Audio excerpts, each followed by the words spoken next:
Hi! Kamusta ka mo tanan? Ang ngalan ko si Adrian. Mastoryahanin naman kita parte sa pahamot. Ini nga pahamot nga luyag ko istorya sa inyo subong tawag siya Ebony Fume for Men and Women. Iyan ni siya ni Tom Ford. Pwede pa ng lalaki, pwede pang babae, pwede para sa tanan. Kag tani tanan nga pahamot amo na kung tulukon. Kag ude parfum ni siya butang balon isa ka braso kalayo bago ka masimutan. Ano ni siya klase nga pahamot? Bali, makahoy, nga mausok, nga makahang. Amo na siya kung simutan. Angay siya sa tugnaw nga panahon, ang temperatura nga para siya is between 50 to 70 degrees Fahrenheit o kung 10 to 21 degrees Celsius. Ano ang iyang mga nota?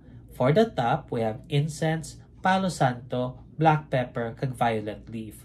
Ang incense ang gahatig sin pagkausok nga hamot. Tapos palo santo nga do citrus nga kahoy. Tapos black pepper nga pampakahang kag violet leaf nga do cucumber kung simutan. For the mid, we have leather, labdanum, cade oil, papyrus kag rose. No, ang leather do paha kung simutan, tapos labdanum ng pampadulom. Tapos cade oil nga do aspalto kung simutan, papyrus nga malanga kahoy kag rosas nga matamis nga mahamot na. Kag for the base, we have resins, ebony tree, kag guaiac wood.